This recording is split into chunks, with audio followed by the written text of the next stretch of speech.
Welcome. And I keep getting my parts wrong. So this is part 3 of 5. So we have the United States Air Force today with Staff Sergeant Bailey. Staff Sergeant Bailey, I really appreciate your time today speaking with us.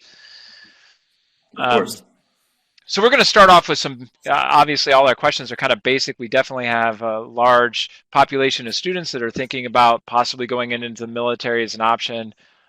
So Mm. you have your recruits that have kind of come in and they're walking into your building. What's the first thing? Why should a student think about joining the Air Force? Well, I mean, a lot of the things that we offer, a lot of the other branches offer as well. But I think one thing that makes us stand out is that we have the Community College of the Air Force. So that's basically um, accredited university that the Air Force provides for everybody that joins, and every career field is matched with a degree when they enroll, and pretty much as soon as they get in BMT, they're getting credits towards that degree. So that's very significant for a lot of people, at least. Excellent. Yep, the CCAF. My son took part in it, so it's a Yeah. good program. So, what careers are, which there's quite a few of them, but what careers are offered uh, by the Air Force?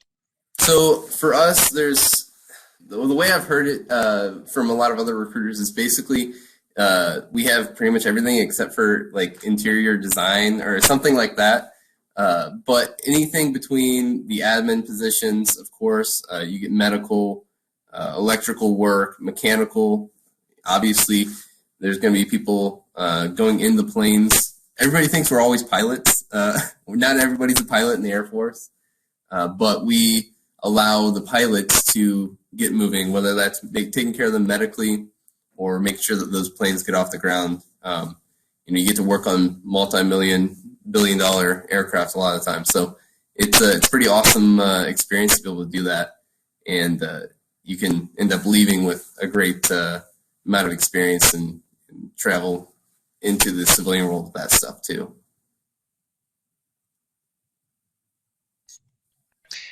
Excellent. And one thing that I'm always curious about choosing one's job. Is that something that like a person can do specific job? Like I want to go in, say, to the Air Force's HVAC or power.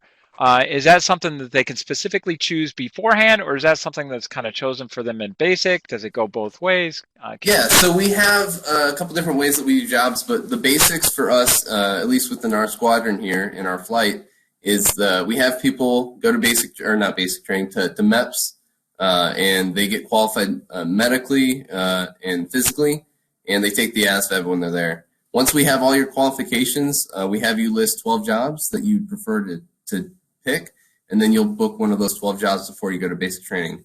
Or we have aptitude indexes, and with those, you can choose your job when you get to basic training. And the benefit of that is you get first pick before any of those jobs come to the recruiting squadron. So it's kind of beneficial that way.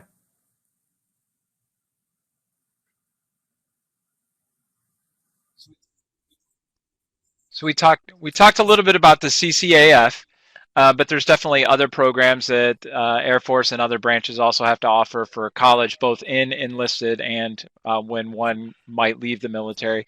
Can you talk a little bit about what the Air Force has to offer for college in the enlisted and out of Right. Yeah. So when you enlist, you're going to go through basic training and tech school, all that stuff. But you're also going to, when you're done with all that, you're obviously getting credits while you're doing that stuff too. But you're going to be able to take advantage of what we call TA, tuitions assistance, and that's $4,500 annually every year. And that pays for 100% of your schooling. So for me, myself, I've never paid for any classes out of pocket, never had to. And so I've got two associate's degrees associated with my two careers that I've done so far, with which was public health and now recruiting. And those degrees I haven't had to pay a single cent for. So if you're really smart about the way you do your schooling and you're not lazy about it, you can really get ahead of it and get your degree within 4 to 6 years. And then if you don't, even still, you can use the GI Bill once you separate. The GI Bill is upwards of $80,000 a year, or not a year, one time, $80,000, and you can use that for your basic allowance for housing, which is basically your living expenses, and to go to school as well. So.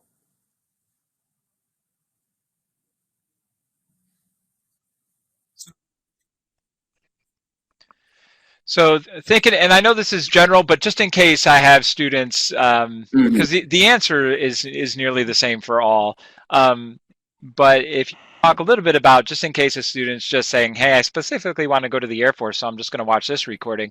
Can you talk a little bit about the Yeah, pay? right. So pay is going to generally be about the same between all branches, like you said. But you're going to start out basic training. It's about $1,600, $1,700, and then once you start to rank up within those first couple airman ranks, E1 through E4, you're going to start increasing your pay, and it's based on your rank. So, like I said, the E1 through E4, for instance, and your time in service. So, as you progress in your career and accumulate the years, you also get more money throughout the years. So, for instance, I want to say off the top of my head, like E3 is about 2 grand starting out. So, if you sign for 6 years, you put on E3 right away. Whenever you're finished with basic training, I think it's 20 weeks or completion of tech school, whichever comes first. And then you get to put on that rank and earn that money. So, but yeah, it's kind of an increasing, over the years type of system.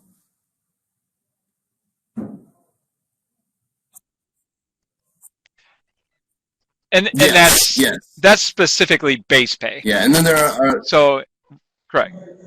right, and then So on on top of top that, you of that, get BAH, like I mentioned before, the basic allowance for housing. That's dependent on what area you're in. You get basic allowance for sustenance, or you get a meal card for food.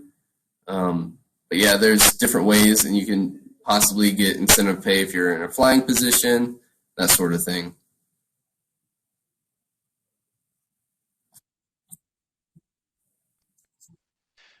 excellent. And then Mhm. so each branch is a little different, and you kind of touched on this a little bit about basically your E1 to E4 is a basic time standard of when you're probably going to hit that.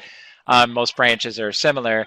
Can you talk a little bit about like the advancement of that, the time scale, and then possibly for people who want to stay in even longer, what might the advancement look like for say uh, um, Yeah. like So obviously, it's going to vary between person to person and different career fields, but generally, within the first,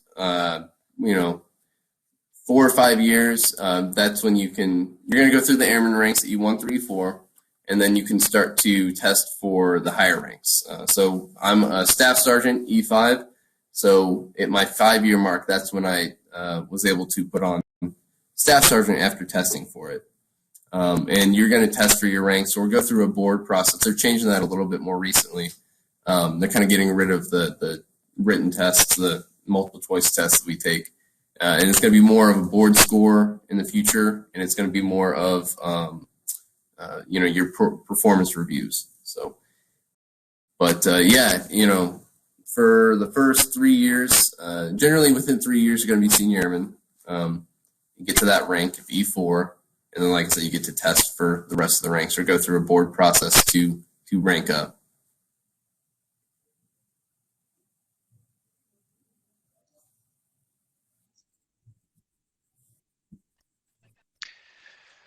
so I can imagine the number one question that comes in all young Mm-hmm. eligible people that are wanting to go into the military think about Right. basic training because of their TV watching skills. Yeah. So, can you talk So to basic us a little bit training about? is for myself. I always preface this. This is my experience, but basic training for me was simple. Really, it wasn't like if it's not Full Metal Jacket or anything crazy like that. Um, you're going to be going through and basically just listening to what the instructors are telling you to do. if you just listen to what they say to do, follow instructions, it'll be smooth sailing. It's really not too difficult. You just kind of follow orders and uh, have some fun too. Honestly, I had a lot of fun when I was in basic training. You get to go through confidence courses like obstacle courses. You'll do that at least once in your basic training time frame. You get to fire an M4. Um, you meet tons of people that you're going to make connections with for the rest of your career, or possibly after you're done with your career in the Air Force. It's pretty great to be able to really see all these different types of people come together. And your brother or sisters in the Air Force, you're going to be close. And I know for myself, my flight, we were super emotional towards the end. We had one guy that he got held back for a medical thing, and he couldn't graduate with us. And we were all bummed, like super bummed that he couldn't go through his basic training graduation with us. But they let him come back. They let him come see us before we graduated, and it was a big kind of celebration of, hey, we're making it. You're not able to make it with us, but you're gonna be a couple weeks behind. And all the guys were just tears and emotions, and those connections are real.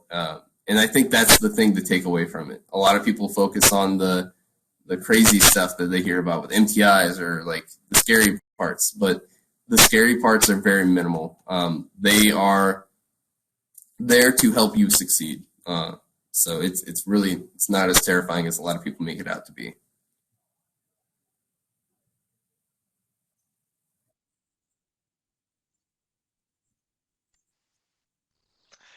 And I'd have to agree with that. Actually, there are probably about four guys that Yeah, I was in basic training with. All of them, we were stationed in the same duty station. So I mean, we knew each other for the entire 4 years, so we grew pretty tight. Um, all right, so one thing, again, students are probably wondering about, again, this is definitely a wide range of variety. So kind of rather than what deployments are like, where are some possible deployments, and what could maybe a person right. joining? Obviously, that's going to differ between jobs and stuff too. You think about a special warfare airman versus public health airman like I was. Those deployments are going to be vastly different. So you could go anywhere between like IUD, Qatar, Afghanistan. There's numerous places. People do, depending on what your career is, you may do even deployments stateside or somewhere like Germany. There's millions of different places to go. But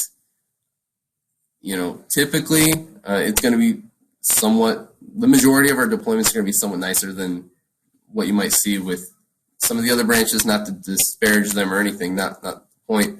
But we're a lot of times, if you're in IUD or something like that, or it's a little wealthier of a country, you may be in hotels or at least solid buildings.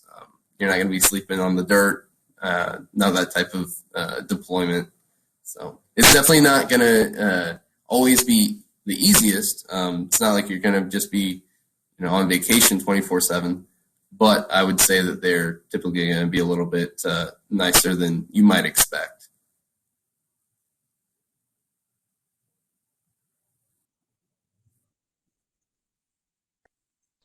Yeah. So definitely, you kind of hit on this a little bit. I get this a lot too when I tell everybody I was in the Air Force. We're all pilots. Would you fly? Nothing. Absolutely nothing. In fact, the biggest misconception is, do we like to fly? And one of my greatest fears is flying. Yeah. Period. I hate it. And everyone's like, why'd you join the Air Force? I'm like, I wasn't a pilot. So what are a few misconceptions? So yeah, I mean that's a big one. The pilot thing is huge. Like I said before, I've mentioned this a couple times throughout this interview. I was public health. I was not somebody that was up in a plane all the time. I was making sure that people were able to get up in planes, that they were being safe in the planes and all that stuff. There were times where I would get on what we called incentive flights. Basically, they would let civilians and other military members get to go on like C-17s, C-130s, and get to fly up in those. And that was cool. But yeah, we're not pilots. um, One thing we get is we get confused for the Army, especially now we have this uniform. We get confused with them quite a bit. Um, we probably get, or we're probably getting it more now with Space Force. We're recruiting for Space Force as well now. We actually just had a girl from Cincinnati yesterday ship off, being the first enlisted member to come out of Ohio for the Space Force. But we're probably going to get a lot of, am I going to go to space? Am I going to have to become an astronaut? That's probably what the new thing is going to be, I would imagine. But I don't know. There's a lot of different misconceptions, but we probably get chair force, that type of thing too.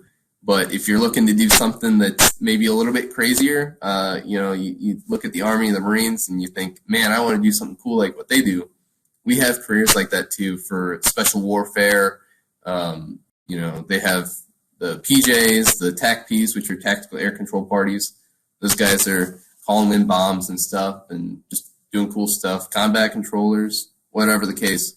You think about it, there's probably some avenue you fit within the Air Force. So,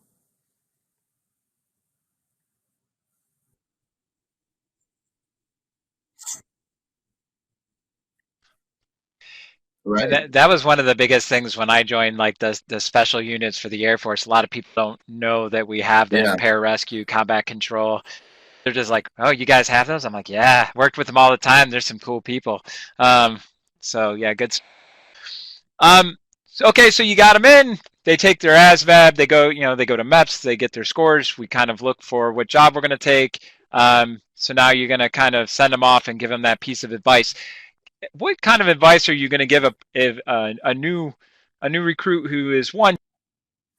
So what I like to tell my people that are, they get into the delayed entry program, they're waiting on a job or doing whatever.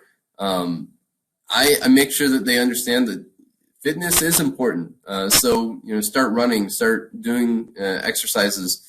A lot of people freak out thinking there's no way I'm going to be able to do what they expect me to do in basic training for PT. But it's not unreasonable. They work with you. They're going to take you through. In the beginning, they have you take a test, a PT test, physical training test. They're going to make sure that, hey, this is what you need to work on. And then by the 7.5 weeks, by the time you're done, you take another test, and you'll be surprised how well you do.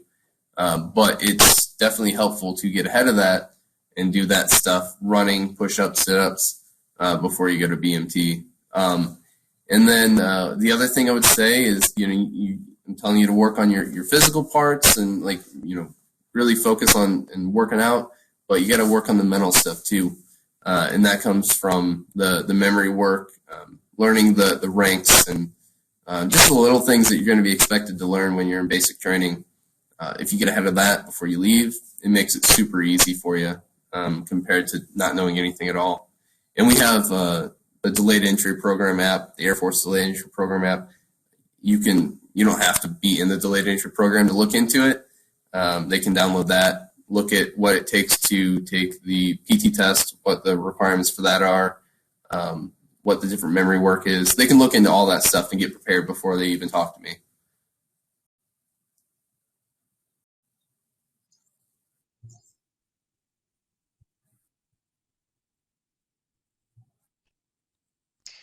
That's excellent advice because I think that's one of the biggest things people worry about is that Right. I'm going to have to run 900 miles, Currahee, 10 miles there, 10 miles back, and yada yada. So prepare. That's a great advice. Well, I don't have anything else though, but I would like to kind of finish with just. Do you have any other? Just if you are curious at all, of course, contact me, and I can help you out. But do your research. There's plenty of avenues to do your research on. The Air Force website is always available to look into. Um, and if you ever like, that doesn't sound quite right or whatever, I'm always going to be honest with you. I'm going to tell you what's real, what's not. and you can always reach out to me and get the right information if you're ever confused about something. Um, yeah, just do your research. Talk to the different branches, see what fits you best, and then you can make your decision after you kind of feel everything out.